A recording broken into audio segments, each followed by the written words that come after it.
All right, I will say good morning. Let us begin. We are continuing Mesillas Yesharim today in Parak Yotes, and remember again specifically with the concept of kavod when it comes to the performance of mitzvos, and more specifically the focus on hiddur mitzvah, the idea of going above and beyond in the performance of a mitzvah as a display of kavod, as a display of honor, which ultimately again is what we'll call the ofen ha'asiyah, the manner of chasidus as manifest in the performance of mitzvot. So the Ramchal writes as follows.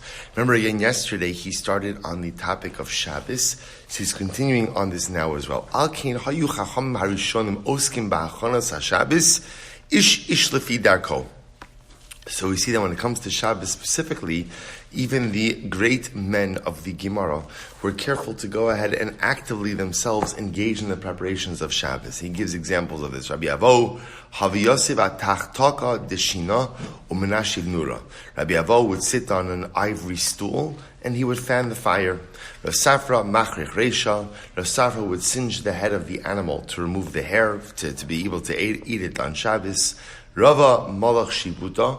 Rava salted the fish. Rav Huna madlik shraga. Rav Huna would go ahead and light the Shabbos candles for his wife. Now, what that means is that there's a concept, prepare it. In other words, a wick catches fire sooner if it's been lit and extinguished. So he would light and extinguish the wicks for his wife so that she could light Shabbos candles. Rav Papa gadal b'silta. Rav Papa would braid the wicks. Rav Chisda parim silka. He would go ahead and throw in wood chips to the fire to allow it to, or he would chop up the wood chips. Rabbi Rav Yosef nitzalchu tzivi. Rabbi Rav Yosef would go ahead and literally throw small pieces of wood into the fire. Rabbi Zira nitzatzeis tzatzuse. Rabbi Zira would go ahead and also, it's the same idea, is throw in small pieces of wood into the fire to fan the flame. Rav Nachman, so we'll say, let's finish. Rav Nachman, Mikasef v'al Mikasef v'nafik. This is great. Rav Nachman would bring in the packages from outside for Shabbos. Literally again, Mikasef v'al Mikasef v'nafik means he would load up on his shoulder and go in and out. So whatever, whoever went shopping, his wife, other people on shopping, he would bring in the packages on Erev Shabbos. Amar, he used to say, Elu mekalali Rabbi Ami Rabbi Asi. Mila mekasifna kamayu. If Rabbi Amr Rabbi Asi were come to visit me and they brought luggage, would I not go out and carry in their luggage for them? And so he was saying, if I would do that for Rabbi Amr Rabbi Asi, of course I should do it in honor of HaKadosh Baruch Hu, the Kavod Shabbos. V'tira, Shabbos says, see, what do you see from here? Hakesha sh'Rav Nachman sheyesh lo mimenu makom limud. You could learn something incredible from the words of Rav Nachman. How so? He said, I'm sorry. Kihine haya misponin ma haya osa lefi darko la adam shu chavis lechabdo v'kazeh atzmo haya osa el Shabbos. So we'll say this is a paradigmatic example of chasidus. What did Rav Nachman do? Rav Nachman said, "What would I do to honor a person? And that same thing that I would do to honor a person, I do to honor HaKadosh Baruch Hu." They will say, remember again, what's the whole chap of Chasidus? The whole chap of Chasidus is not just living up to expectations. That's being a tzaddik. Right? Being a chassid means exceeding expectations. How do you exceed expectations? So on one hand, it's looking at mitzvos, not simply as commandments, but as expressions of what makes Hashem happy.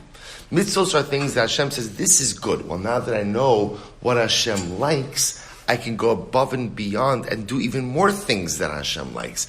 Chassidus also looks for ways to, again, exceed expectations. What Rav Nachman say? Rav Nachman says, okay, how would I honor another human being? And the same way that I would honor another human being, let me bring that to my service of Hashem. So Rav Nachman says, if Rabbi Ami and Rabbi Asi were to show up at my house, of course I'd run out and go ahead and bring in their luggage. So too, the Kavod Shabbos, I'll go ahead and bring in the groceries, I'll bring in the packages, and that's a form of honor to Hashem as well. The Olam, so we'll say, I just want to point out, by the way, all of these examples by Shabbos, just so you understand, all of these great men had people who could have done these things for them. In other words, in none of these cases was their actual service needed. They had a guy. They probably had plenty of guys, right, to be able to do all of this stuff. The point that Ramchal is making is They actively decided to do it themselves because they understood that the performance of these quote-unquote smaller acts was in and of itself an incredible display of kavod for Hashem. Beautiful. Therefore, about this it is said, so we'll say, listen to this. Gemara says a person should always be, they will say the wording over here is very interesting. Arum bihira means as follows. Arum means cunning. Cunning. Yira, in this concept, means yiras Hashem, or in reverence of Hashem. They're both saying, now, the word cunning, see, we often understand, well, we often think about the word cunning like in a deceitful way. Arum, really the way that Ramchal is using it over here, the Gemara is using it here, is someone who is like thoughtful. Right? In other words, when a person, chas v'shalom, is cunning, so what are they doing? They're using their intellect, right? They're really being very thoughtful about how to deceive or hurt someone. Well, you could be arum, you could be cunning in a positive way, meaning be thoughtful. Be really deep and thoughtful. A person should be deep and thoughtful when it comes to the yiras Hashem. Meaning what? Ladasu lisponim davar mitok davar lechadish hamsos lasos nachas ruach liotzro b'chol hadrachim she'efshar laharos. What's the idea of being cunning or being arum, being thoughtful in yira? It means think about additional ways in which a person could truly serve Hashem. What are ways in which I can go exceed expectations, go above and beyond in a way to serve HaKadosh Baruch Hu? So that's what it needs to be arum b'yira. Again, it's the interesting distinction just between being a tzaddik and a chassid. You live up to expectations. By the way, that's incredible. I want to point out we're in no way demeaning being a tzaddik, right? Halavai, halavai, halavai. We should all be tzaddikim. But again, it's just interesting that you could live a life, and a great life, being a tzaddik, or the Gemara says, be arum b'yira. Be a bit more, be a bit more thoughtful in your relationship with Hashem. What does that mean? Let me try to figure out, what is it that Hashem really wants? In addition to that which is stated, and let me go above and beyond. That's being a chassid. That's being a chassid. Eosenu makirim golda. So I'm sorry. He says So the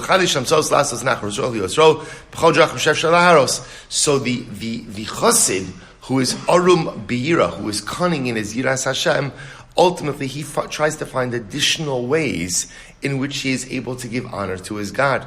So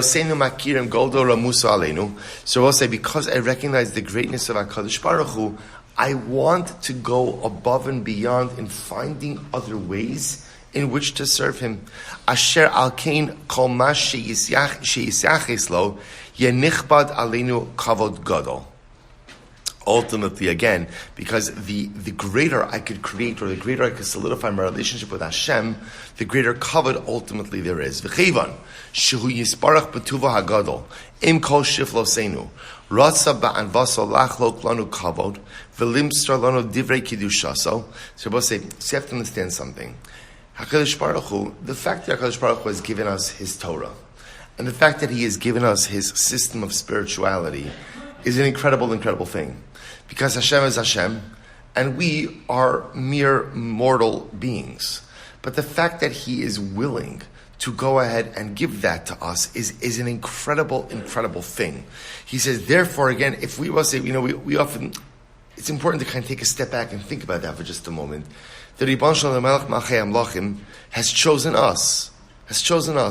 And as a result of being chosen, He has given us this incredible system of spirituality. He says, ultimately, again, what's our job?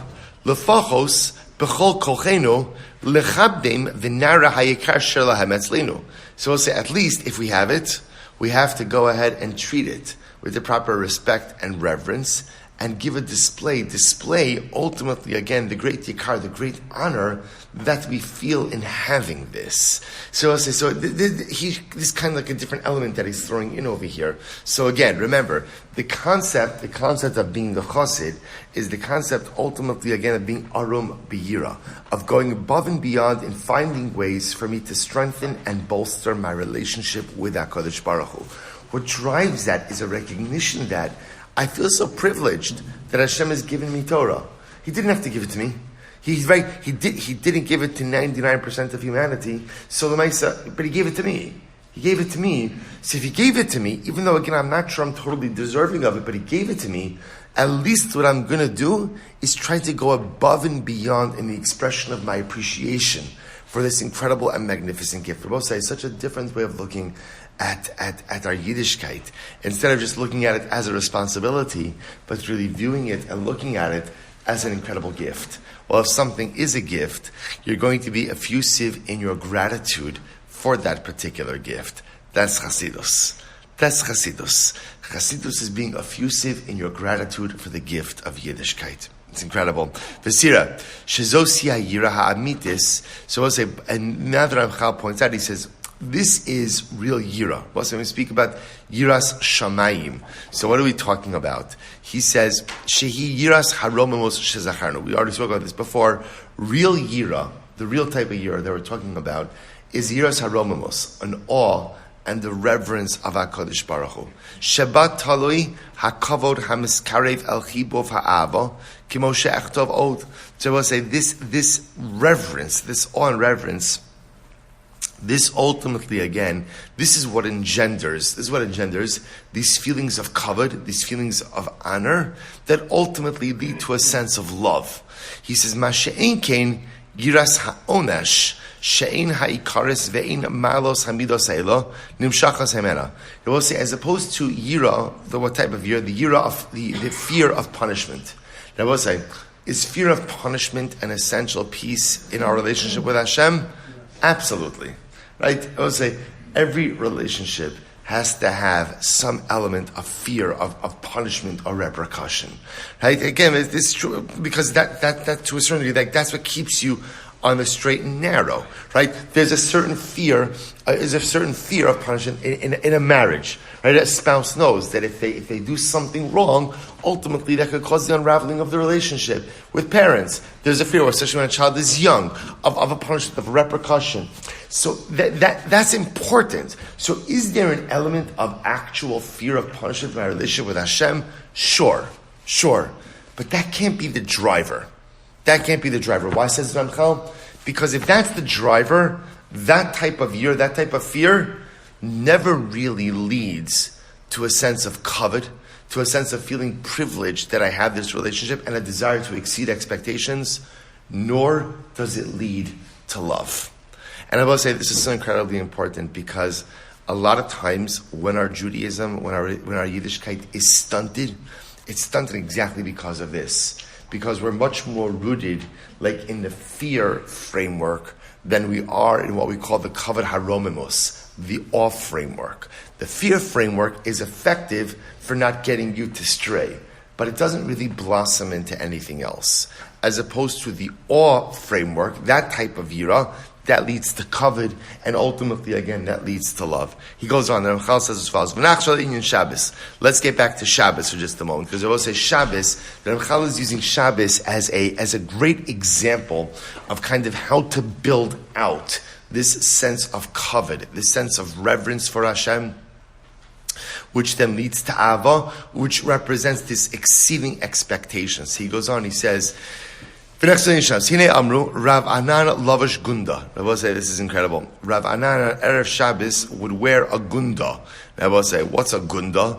Dainu Shayu Lavish Beged Shachar Erev Shabbos. He would wear like a nondescript, plain black garment on Erev Shabbos. Why? Kadesh Nikar Yoser Kavod Shabbos Balav Shobo Begadim Noim. Because this is very beautiful. Because he wanted to make a contrast between what he wore on Erev Shabbos and what he wore on Shabbos. So Shabbos Dafka, he put on his nice clothing. So to create the contrast between the nondescript regular clothing he was wearing on right during the week versus nice Shabbos clothing, he Dafka would go ahead and wear something very plain on Erev Shabbos. Quite beautiful. Mimsa shelo levanta hachana l'Shabbos hu mechala kibud. So I will say this is interesting. The Ramchal is pointing out over here is it's not only actively preparing for Shabbos, that's a form of kavod Shabbos. Ela afilu ha'eder shemikochu yibachin yoser mitzios hakibud. So I will say sometimes, interestingly enough, withholding from certain things during the week also goes ahead and creates a sense of kavod Shabbos. Here, he was refraining or abstaining from wearing nicer clothing on Friday in order to create that contrast and show the kavod for Shabbos. Very beautiful. Similarly again, Chazal said, Chazal forbade, likbo suda b'erev Shabbos, and kavod Shabbos. Well, so you're not allowed to have a big suda on Erev Shabbos after a certain time in the day, out of kavod for Shabbos. We want you ultimately, again, to show that the Shabbos Suda is something special. You can't have a real Suda too late in the day. So we'll say, we'll stop over here for today, but all the Ramchal was highlighting over here, we'll say, was this idea that sometimes kavod, he reverted back to Shabbos, sometimes kavod for Hashem is displayed in what you do, and sometimes kavod is displayed in what you don't do. So I will say, this, by the way, also is a really profound idea. That, sometimes the greatest kavod I give to HaKadosh Baruch Hu, we spoke about this like a little bit on Shabbos, is not doing something. Is holding myself back. Right? The yeser says, yeser owes. Sometimes the kavod I give to Hashem is, I want to do something, I'm not going to do it. I'm not going to do it. So you could give kavod by doing, and you could also give kavod sometimes by exercising restraint. All right, we'll say more on that. Mesillas Yesharim tomorrow. Shkoyach.